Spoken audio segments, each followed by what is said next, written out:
So I wanted to share with you a few thoughts about where we are with medicine and what the future might look like. We have come a long way in modern healthcare. People routinely survive things today that they would have succumbed to in a prior generation.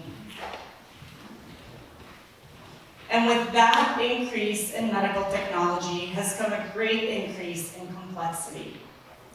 It is no longer enough to have a single physician and a single nurse taking care of a patient in the hospital. Instead, we have an army of people completing an increasingly long list of tasks in order to provide that care.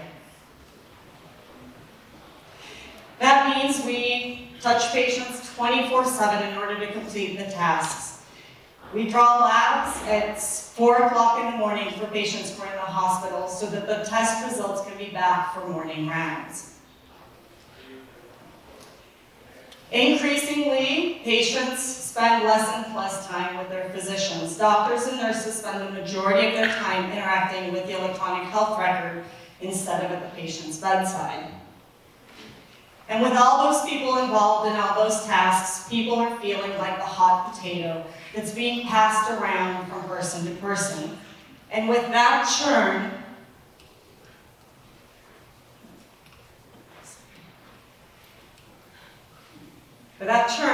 it's no surprise that we often drop people.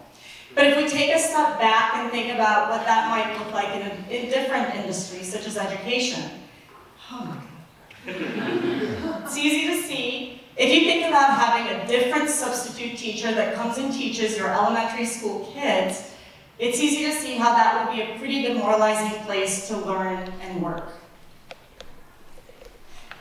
And since we've realized in healthcare that we are not treating our customers very well, we're trying to learn from different industries. And so we're increasingly asking people for their feedback and reminding them that we require 5-star ratings. When we ask people what they actually want, they want someone who speaks their language and they want someone who's present. They want to know what's going on and they want to go home. And it turns out home is not such a bad place to be when you're sick.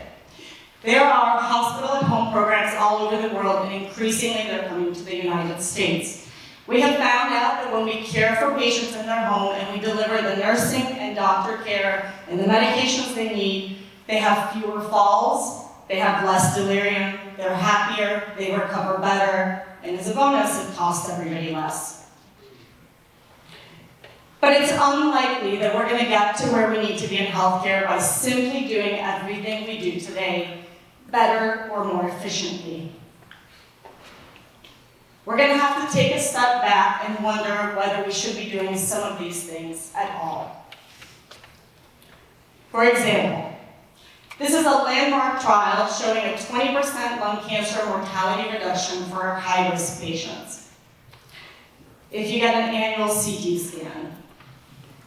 But if we take a step back, more than half the patients in that trial were currently smoking. And so if we really wanted to reduce their lung cancer risk and their mortality risk, then smoking cessation would have been the most important thing to help them with. If we take a step deeper into that study, we see that although a large proportion of patients in that trial died of lung cancer, a slightly larger number of those patients died of heart disease. And so really we were focused on the completely wrong thing for those patients. We're so used to thinking of people as a list of diagnoses with a list of recommendations for each diagnosis that we're so lost in trying to accomplish those tasks, we fail to see people as a complete person. And not just people as an individual, but really it's people within their context of their family, their friends, and their community.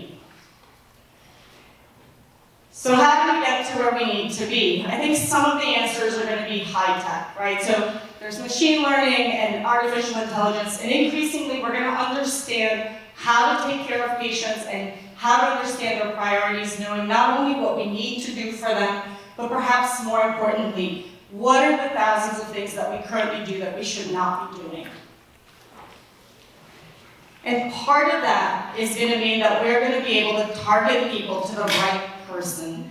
Because ultimately, healthcare is a relationship, and it's a relationship between a physician and a patient and their community.